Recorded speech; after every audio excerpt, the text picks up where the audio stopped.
Beauté et bienvenue au rendez-vous des femmes ambitieuses en quête des réalisations personnelles, telle une mission de vie. Je suis Jeanne Bongo, la révélatrice, ton hôte, ta coach et bien plus. Si tu te sens tiraillée entre tes projets ambitieux et un quotidien frustrant, même après avoir construit une vie qui te semble parfaite, sache que derrière chaque femme ambitieuse se cache une histoire puissante, souvent oubliée. J'ai créé ce podcast avec une triple intention. Te révéler comment décoder ta mission de vie grâce à ton histoire personnelle, t'accompagner à transformer ta vision en réalité concrète, finir de tourner en rond malgré ton organisation et tous tes efforts, et enfin t'inspirer à créer une vie selon tes propres termes, celle d'une femme libre, alignée et pleinement épanouie. Si ces mots résonnent en toi, alors crois-moi, tu viens de trouver ton podcast idéal. Abonne-toi et laisse cet épisode devenir ta propre révélation. Bonne écoute! Beauté, boye malamuna épisode Oyo. Bonjour et bienvenue dans cet épisode, le deuxième épisode de la série sur la femme visionnaire. Et aujourd'hui, je vais te parler des 3 fausses visions que tu crois être ta vision ou qui t'emmènent dans la confusion, d'aller te dire que tu n'es pas une femme visionnaire, ou que ta vision n'est pas grande, qu'elle n'est pas puissante. Déjà hier, on a commencé par redéfinir les termes, replacer les choses dans leur contexte, pour vraiment aller dire, nommer et réaliser que tu es une femme visionnaire, que tu portes en toi une vision. Je t'ai ramené dans la simplicité de ton quotidien, dans les actions, les gestes, la vie, la façon dont tu vis au quotidien pour que tu prennes conscience et connaissance que déjà dans les petites actions, déjà tous les jours, tu as une vision, tu visualises des choses. Et donc, puisque tu le fais à petite échelle, tu peux le faire à grande échelle. Maintenant, aujourd'hui, on va aller voir les 3 fausses visions qui font que tu as du mal à voir les choses à grande échelle, ou quand tu le vois à grande échelle, au final, ça finit par ne pas être tien. Parce que peut-être que si je te pose la question de savoir combien de fois tu as commencé quelque chose en te disant « cette fois c'est la bonne » pour finalement t'arrêter en cours de route, tu me diras plusieurs fois. Si je te demandais combien de projets magnifiques dorment dans ton téléphone, dans tes carnets, dans ta tête, tu vas peut-être me dire « oh, il y en a plusieurs ». Et si encore, je te demande combien de fois tu te dis « je veux plus de liberté, plus d'épanouissement, une vie qui me ressemble enfin », pour te retrouver 6 mois plus tard, exactement au même endroit, avec la même frustration, la même fatigue. Et ça, ce n'est pas ce que je veux pour toi. Parce que nous sommes en novembre, bientôt, ça va être la frénésie de la fête va prendre place. Et ça va être la nouvelle année. La nouvelle année va aussi faire appel à cette énergie du début où on va vouloir un renouveau pour soi. Mais si tu ne commences pas à anticiper ces choses-là avec une vision claire, qui est pleinement tienne, tu vas encore te perdre et te retrouver à faire un pas en avant, 2 pas en arrière, encore et encore. Et à aller surtout là où c'est le plus problématique, de considérer que c'est toi le problème, d'aller croire que tu manques de discipline, ou de te dire que tu n'es pas assez organisé, et toutes ces choses en fait autour de ça. Et donc, je voulais vraiment aujourd'hui te dire quelque chose qui va peut-être te déranger, mais aussi beaucoup te soulager. Parce que le problème ne va pas être que tu vas manquer de discipline, que tu ne sais pas comment planifier des objectifs, planifier ta vie, que tu ne sais pas exactement ce que tu veux. Le problème, ça va surtout être, c'est que tu vas vouloir poursuivre les rêves de quelqu'un d'autre. Que ce soit ta mère, ton père, la société, la version de toi que tu pensais devoir prouver en fait quelque chose. Tu vas poursuivre des rêves qui ne sont pas à toi. Et ça, ce n'est même pas de ta faute. C'est dû au fait que toute ta vie, tu as été exposé à un certain style de vie, à un certain train de vie, à une certaine façon de faire, à une certaine façon de penser. Ce qui fait qu'aujourd'hui, quand tu vas aller te projeter dans 3 ans, dans 5 ans, dans 10 ans, tu ne vas pas te projeter selon tout ce qui est possible. Tu vas te projeter dans ce que toi, tu penses que c'est possible. C'est là aussi que c'est important d'aller élargir l'horizon de sa vision. N'est pas juste se cantonner à ce qu'on connaît, aller à la recherche de l'information et parfois de la formation pour justement mieux connaître les choses et pouvoir mieux s'expanser. D'accord? Alors, reste avec moi parce que c'est exactement ces genres de collisions à la fois mentale, émotionnelle et physique qui va permettre d'ouvrir la porte à une transformation réelle à cet horizon de possible-là. On va procéder en 3 ou 4 phases. On fera en fonction de la longueur d'épisode parce que tu t'habitues qu'avec moi, les épisodes peuvent très, très vite s'allonger. On va déjà aller parler de comment reconnaître si ta vision actuelle est vraiment la tienne et pas juste une vision qui est venue avec la tendance, qui est venue avec la transmission. on va aller savoir d'où viennent réellement tes objectifs et pourquoi ça ne fonctionne pas. Pourquoi tu te fixes des objectifs et tu n'arrives pas à les atteindre. Ensuite, je vais te proposer 3 questions que tu vas à chaque fois te poser pour identifier, que ce soit pour tes objectifs, tes projets ou ta vision, si cela t'appartient ou ne t'appartient pas. Donc voilà, et si on arrive à faire tout ça, ça sera déjà tout bon, ça t'aura donné la permission de tout réconfigurer selon toi, sans culpabiliser, sans non plus tout casser de tout ce que tu as construit jusqu'ici. On commence par parler du mécanisme invisible. Le mécanisme invisible, c'est que dans les 3 fausses visions que je vais te présenter aujourd'hui, j'aimerais que tu comprennes que c'est un fonctionnement qui se passe au niveau de ton cerveau. Ça n'a rien à voir avec ta volonté, ça n'a rien à voir avec, j'ai envie de dire, tes désirs, ça n'a rien à voir avec ça. C'est vraiment au niveau du cerveau. Et avoir une vision biaisée ne fait pas de toi une femme perdue, incohérente. Au contraire, ça fait de toi quelqu'un qui a construit sa vie avec les ressources, les modèles et les croyances qu'elle avait à sa disposition. Si aujourd'hui ta façon de voir les choses est biaisée, ce n'est pas parce que tu es mauvaise, c'est pas parce que c'est toi le problème, c'est que les choses qui ont contribué, les événements, les situations qui ont contribué à la femme que tu es aujourd'hui t'ont conduit à là. Et tu as fait de ton mieux avec ce que tu avais à ta disposition. Tu as fait mieux que ce que tu pouvais et ça, c'est déjà très, très bien. Mais les recherches en psychologie, enfin, que ce soit en développement personnel ou en psychologie, vont aller révéler que les visions biaisées vont créer ce qu'on appelle une dissonance identitaire. Ce que j'entends par la dissonance identitaire, c'est que tu vas vouloir de choses parce que ton contexte te les a montrées, t'as appris que c'était possible. Mais au fond de toi, tu vas te sentir appelé à autre chose, sans savoir les nommer, sans savoir le dire. Et comme dans ton quotidien, dans ton train de vie, tu n'as pas été exposé à ces genres de choses-là, il y a comme une dissonance, il n'y a pas la résonance, il n'y a pas la symbiose. C'est vraiment comme si tu étais dans un autre cadre, alors que tu es appelé dans un autre cadre. Et peut-être que ça va se manifester dans l'effet que tu vas dire que tu veux la liberté financière, mais tu vas continuer à saboter systématiquement chaque opportunité des revenus supplémentaires. Pourquoi? Parce que tu as grandi dans un environnement, comme on a vu avec l'histoire personnelle, tu as peut-être grandi dans un environnement où c'était fréquent de manquer de l'argent. Alors, tu vas vouloir, même quand tu veux, dans ta vision, tu veux être une femme libre financièrement, tu vas saboter les opportunités des revenus supplémentaires. Pourquoi? Parce que ça va te mettre dans la peur de te retrouver dans la posture du manque. Parce que qui te dit que si tu acceptes ces revenus supplémentaires-là, tu ne vas pas perdre ce que tu as déjà. Et en fait, même si tu veux quelque chose, même si ta vision t'emmène vers quelque chose, ton histoire va te retenir dans une autre chose. L'autre situation aussi, ça va être que tu vas dire que tu veux être visible, tu vas vouloir que tes projets, tes réalisations puissent contribuer à un grand nombre, que ça puisse avoir de l'impact dans la vie des gens. Mais à chaque occasion, tu vas aller repousser les opportunités de prendre la parole, d'écrire ces livres, d'animer cette conférence, d'aller chercher des collaborations, des partenariats qui vont te propulser, te mettre en avant. Ça, c'est pourquoi, c'est peut-être que parce que quelque part dans ton histoire, quelqu'un que tu as entendu, que tu as vu, a été dans cette situation, elle a été mise en avant, elle a été critiquée, jugée. Tu ne veux pas te retrouver dans cette situation-là. Alors même si tu veux que ta voix porte, tu veux que tes réalisations portent, tu veux que ce que tu fais dans le secret puisse impacter un plus grand nombre, tu vas être retenu en fait par cette peur d'être critiqué, d'être jugé, que tu ne vas rien faire. Ça peut aussi se manifester par le fait que tu vas dire que tu veux créer, que ça soit créer des œuvres, créer toutes sortes de créations qui peuvent émaner de ton imagination.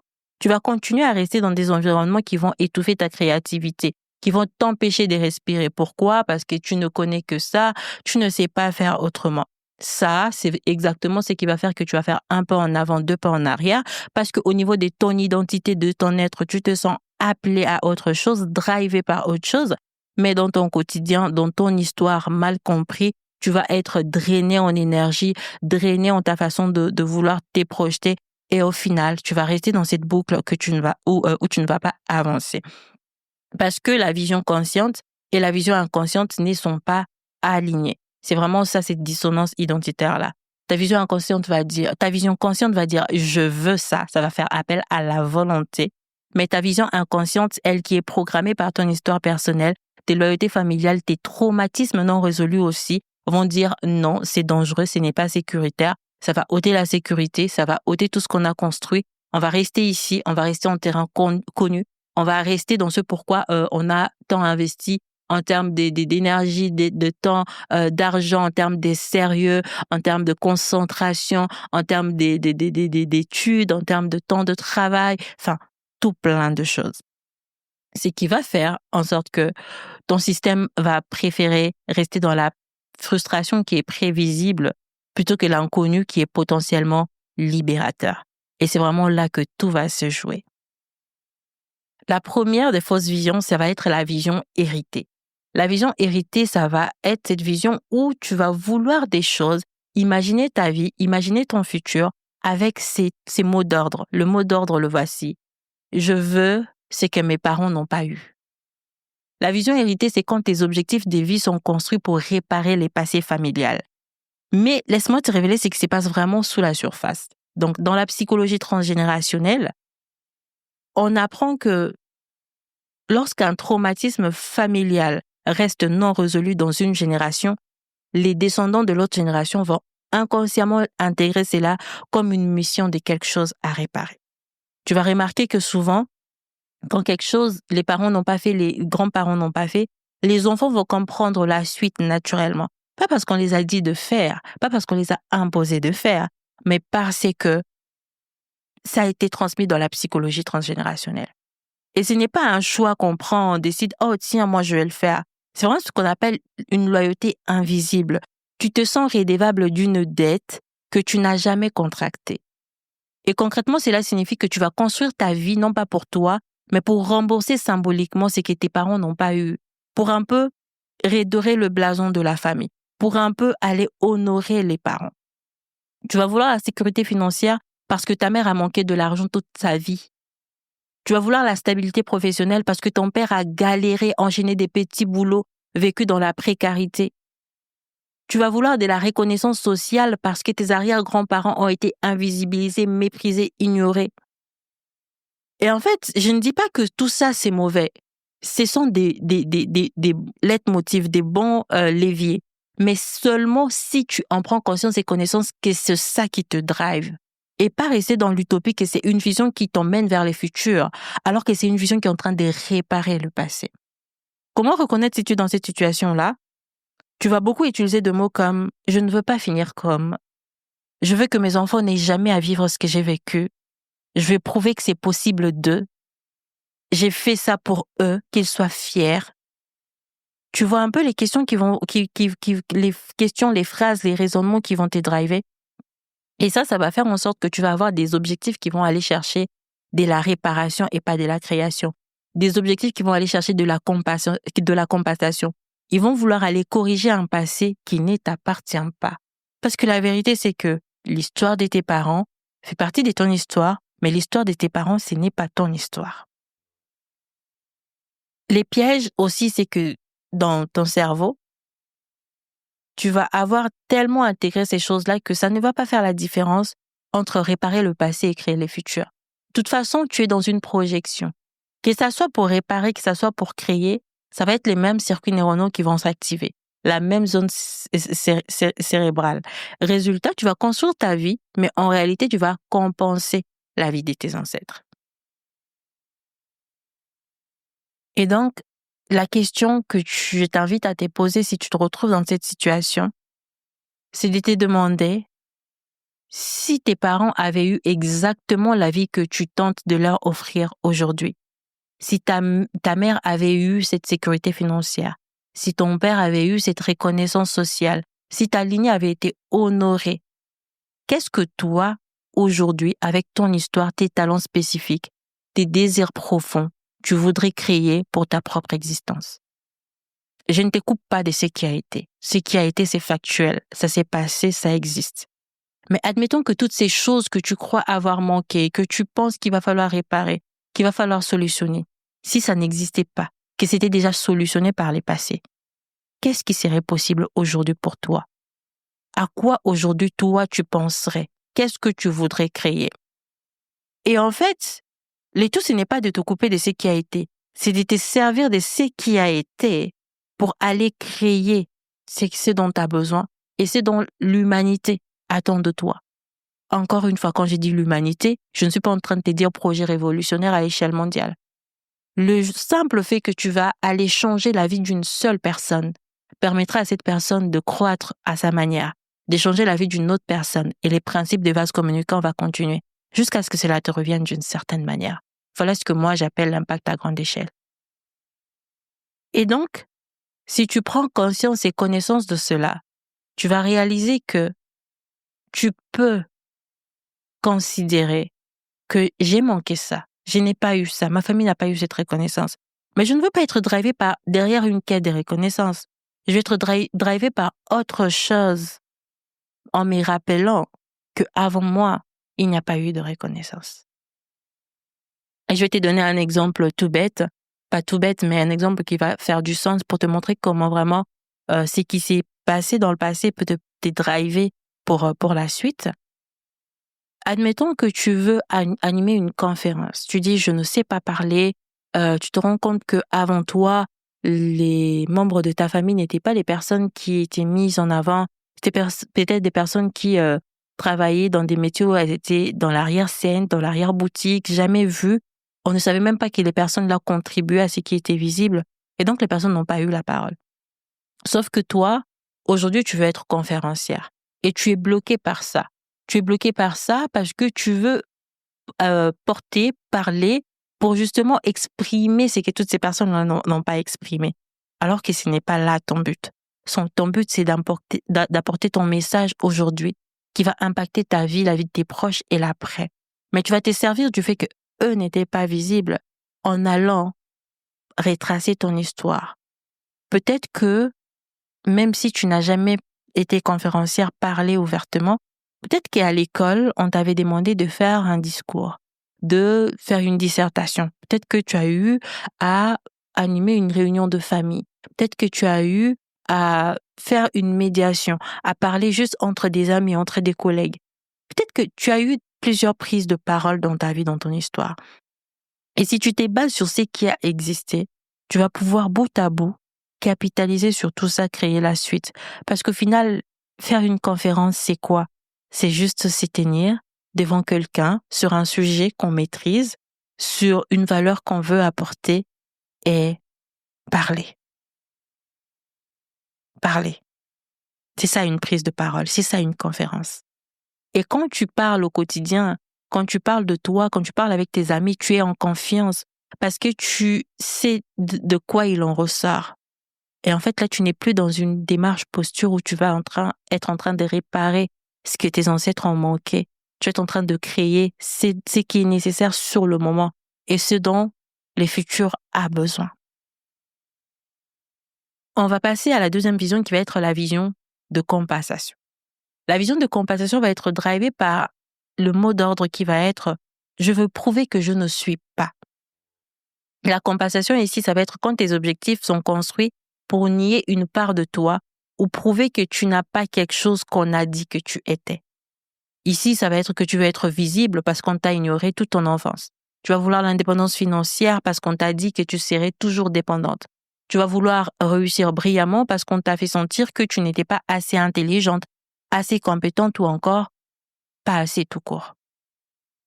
Ici, ce qui va se passer et comment tu peux aller reconnaître cela, c'est que derrière tes ambitions, derrière les choses que tu veux, il va avoir en fait cette motivation de « je veux montrer que vous avez eu tort, je veux vous prouver que ce n'était pas ça, j'ai profondément envie de ». Si c'est vraiment que tu es dans « je veux prouver, je veux montrer que vous avez eu tort », tu es dans cette posture de compensation. Et ça, en psychologie, ça a été prouvé que la motivation extrinsèque, je vais arriver à le dire, c'est que c'est quelque chose qui est extérieur à toi. Ça va être la motivation par la compensation et ça ne va pas durer longtemps.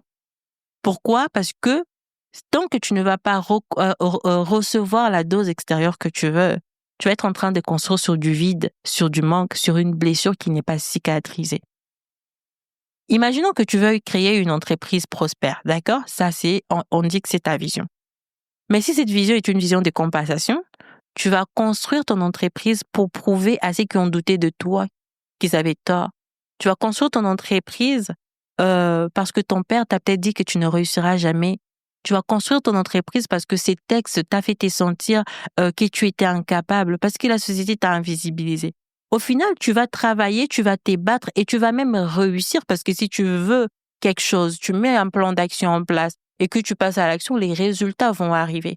C'est là aussi que dans la première partie, je t'avais dit, il faut pas confondre vision avec résultat parce que la vision, c'est l'intention. Ce n'est pas ce qui arrive derrière. Donc ici, si l'intention, c'est je veux prouver, tu vas travailler, tu vas réussir. Et le jour où tu vas atteindre tes objectifs, tu vas te sentir un vide, un trou béant que rien ne pourra combler. Parce que tu étais derrière une compensation, tu as compensé à quelque chose. Et puisque tout ce que tu as réalisé, accompli, a compensé, ça, au final, il te reste rien. Parce que tout ce qui a été réalisé a juste comblé les manques. Et puisque le manque a été comblé, on suppose que tu étais au négatif, ben tu reviens juste à zéro. Et donc à rien. Et c'est vraiment d'aller comprendre cela, qu'au niveau de ton cerveau, au niveau de ton fonctionnement, l'énergie qui va te driver par les choses qui vont venir de l'extérieur et l'alignement qui va se passer autour de toi, ton cerveau aura peut-être du mal à faire la différence. Quand tu vas dire j'ai réussi, mais que tu ne vas pas te sentir aligné, tu vas être dans la frustration même si tu as réussi. Résultat, tu peux avoir une belle vie sur le papier, une belle vie telle qu'on te l'a vendue, mais sentir un vide absolu, un trou béant de te dire « Oh, mais j'ai tout ça, j'ai accompli tout ça, j'ai réalisé tout ça, mais je ne comprends pas. Pourquoi je me sens toujours vide ?» Et une question que tu vas pouvoir te poser qui va beaucoup t'aider si tu te reconnais dans cette vision de compensation, c'est la voici. Qu'est-ce que je voudrais vraiment si je n'avais absolument rien à prouver à personne, encore moins à moi-même? Vraiment, tu es aussi face à ton ego parce que l'ego aime ça, aller prouver, aller démontrer. Mais pose-toi factuellement la question, qu'est-ce que je voudrais vraiment si je n'avais absolument rien à prouver à personne? Si toutes les personnes qui ont douté de moi venaient me dire demain, on avait tort, tu es extraordinaire, qu'est-ce que je voudrais créer alors? Tu sais, toutes ces choses que tu penses que tu n'as pas eues, cette reconnaissance que tu n'as pas eue, cette considération que tu n'as pas eue. Imaginons que c'était acté, que toutes ces personnes-là commençaient à te considérer, à avoir de l'estime pour toi. Comment serait ta vie? Comment imaginerais-tu ton futur? Et donc, on va sortir de cette phase de compensation pour aller chercher ce qu'on a manqué, ce que les autres ne nous ont pas donné, ce que les autres ne nous ont pas apporté. On va considérer que c'est un fait et créer la suite. Parce qu'il s'agirait de créer la suite. Il ne s'agirait pas de répéter des histoires parce que tes parents, ta mère, les membres de ta famille n'ont pas autant sacrifié, n'ont pas vécu ce que tu as vécu pour que toi, tu répètes les schémas.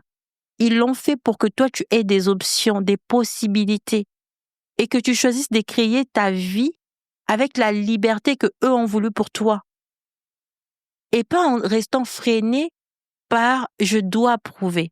OK? On va passer à la troisième fausse vision, celle que je vois le plus souvent chez les femmes ambitieuses comme toi, les femmes que j'accompagne, et c'est la plus difficile à identifier parce qu'elle se déguise en liberté. C'est la vision des fuites. On a parlé des schémas des fuites, maintenant on parle de la vision de fuite. Les mots d'ordre de cette vision, ça va être « je veux échapper à cette vie, je veux une vie différente ». Et quand tu es drivé par la vision des fuites, c'est que tes objectifs vont être définis parce que tu ne veux pas, plutôt que parce que tu veux. Et là, c'est un très, très gros piège parce que l'inconscient, le subconscient, ne comprend pas la négation. D'accord? Si je te dis, je ne veux pas boire de l'eau, tout ce que tu entends, c'est de l'eau. Tu n'entends pas autre chose parce que je ne te dis pas ce que je veux boire.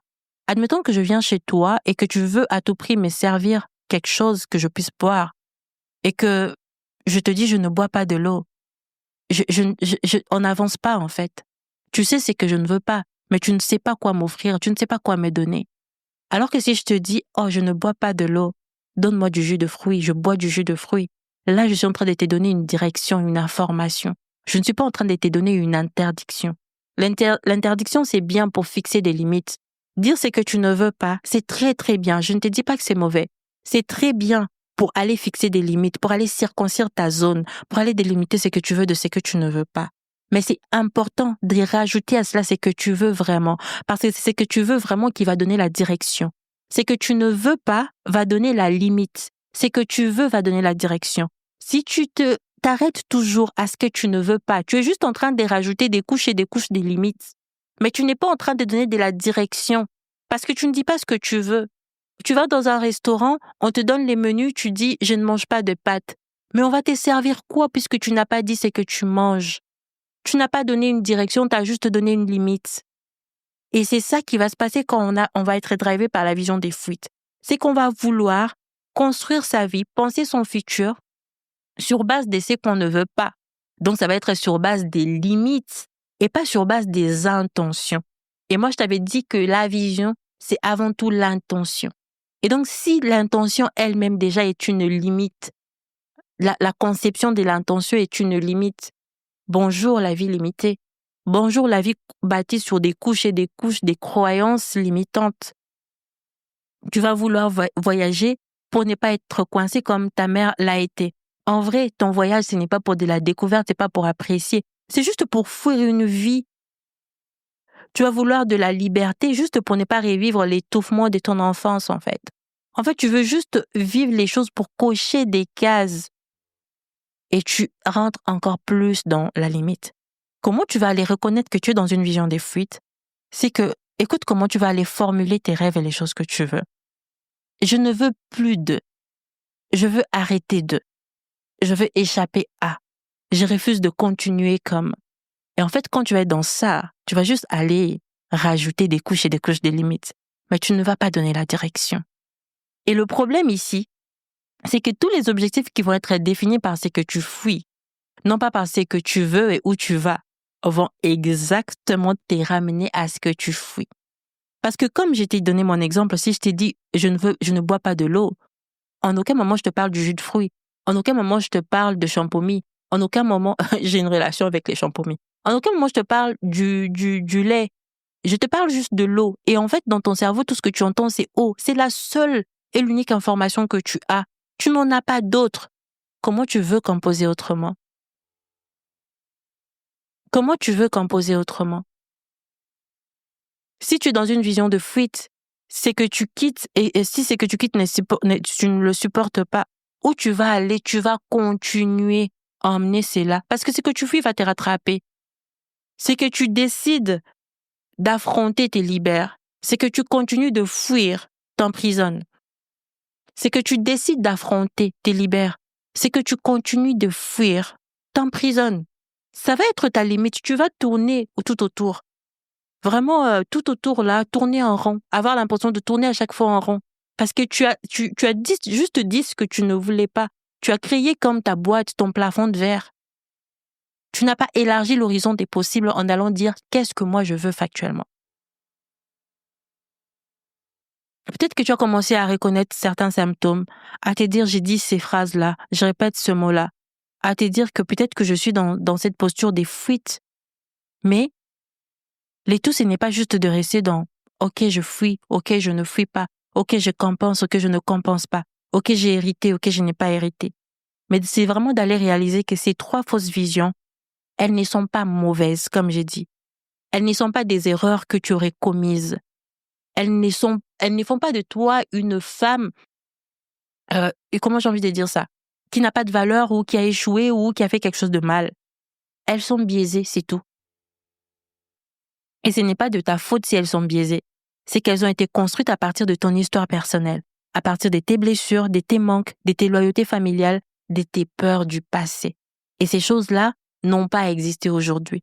Il faut reconnaître qu'à un moment donné de ta vie, ces visions-là t'ont protégé, ça t'a servi. Cette façon de voir ton futur, d'imaginer ta vie, d'imaginer ta vie de mère, d'imaginer ta carrière professionnelle, d'imaginer la réalisation de tes projets, de t'imaginer à 30 ans, à 25 ans, à 40 ans, à 50 ans, d'imaginer ce que tu aurais pu réaliser, accomplir, posséder, avec qui tu pourrais être, seront les genres de personnes avec qui tu vas partager ta vie.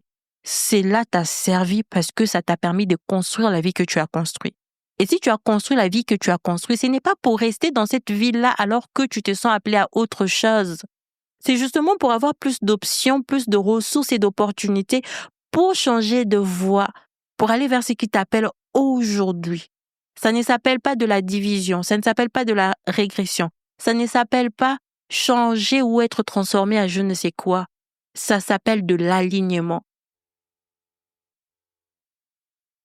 Et vraiment, prends-en conscience et connaissance. Que parfois, je sais, tu peux te sentir perdu, de te dire, je n'ai jamais fait ça avant, on ne m'a jamais dit ça avant, c'est tout nouveau pour moi. C'est OK, parce que toute ta vie, tu as été drivé par des fausses visions. Ça t'a servi dans le passé, mais aujourd'hui, ça ne sert plus. Et si tu continues à t'accrocher à ça, tu vas continuer à vivre désaligné, à vivre frustré. Pour ressentir cet alignement, cette paix intérieure, il va falloir que tu reconnaisses que ça t'a servi, mais que ça n'a plus lieu d'être. Tu es appelé à autre chose et tu vas converger vers le autre chose. D'accord? Voilà à peu près ce que j'avais prévu pour aujourd'hui, pour vraiment aller parler de 3 fausses visions qui vont comme aller biaiser ta conception de vision actuelle. Maintenant qu'on a parlé de cela, demain, je t'invite dans un épisode qui va être comme un remix. Parce que cet épisode-là, je l'ai déjà publié. C'est les derniers épisodes de 2024 que j'avais publiés. C'était sur la femme les profils visionnaires. En fait, je vais aller t'aider à comprendre pourquoi certaines femmes ont plus de facilité à penser long terme. D'autres, elles ont totalement du mal à le faire. Certaines, elles sont plus sur la sécurité. D'autres, elles sont plus sur « Oh, je suis mon flow, je suis l'instinct ». Qu'est-ce qui différencie et qu'est-ce qui caractérise chaque femme? Peut-être que tu vas te retrouver dans un profil en particulier, mais je crois surtout que ça va t'apporter des éléments de réponse pour savoir pourquoi ta vision ne ressemble pas à celle des autres femmes, pourquoi ta façon de voir ta vie, d'imaginer ton futur ne ressemble pas à celle des autres femmes. Maintenant qu'on a déconstruit tout ce qui était faux, avant d'aller concrètement aller construire ce qui est réellement tien pour te réapproprier ta vision, ta façon de voir les choses, de voir le monde et de te voir dans ce monde-là, d'imaginer ta vie, il s'agirait aussi de savoir comment tu fonctionnes, comment les choses fonctionnent pour toi. Alors, c'est dans ça que je vais t'inviter et ça sera à ces sujets que je vais développer l'épisode de podcast de demain. Donc, aujourd'hui, on a vu les 3 fausses visions qui sont la vision héritée. Quand tu vas construire ta vie, vouloir ton futur pour réparer les passés familiales. La question qui va vraiment t'aider, c'est « Et si mes parents avaient déjà eu ça, qu'est-ce que moi je voudrais aujourd'hui ?» La deuxième fausse vision, ça va être la vision qu'on a vu, c'est la vision de compensation. C'est quand tu vas bâtir ta vie pour prouver que ce qu'on a dit de toi n'était pas vrai. La question qui va t'aider, qui va te libérer, c'est d'aller te demander « Qu'est-ce que je voudrais si je n'avais plus rien à prouver à qui que ce soit ?» Et la troisième et dernière, qui est la plus vicieuse, la plus subtile aussi, mais vraiment qui va retenir beaucoup de femmes, ça va être la vision des fuites. Cette vision, ça va être quand tu vas créer ta vie pour échapper à une réalité qui au final va devenir ta limite, ton plafond de verre. La question qui va t'aider ici, c'est de te demander si je ne fouillais rien, vers quoi j'irais naturellement. Et d'ailleurs, pour ça, je t'invite à écouter l'épisode sur la métaphore du loup. Tu vas un peu plus mieux comprendre ces concepts-là des fuites. Voilà. C'est tout ce que j'avais pour toi aujourd'hui. On se retrouve demain pour parler du profil visionnaire. Prends soin de toi. Nous arrivons à la fin de cet épisode, mais ta révélation ne fait que commencer. Que ce soit une phrase qui t'a touché, une prise de conscience ou la réponse à une question que tu te posais, prends un instant pour laisser cet impact s'installer en toi et rayonner autour de toi.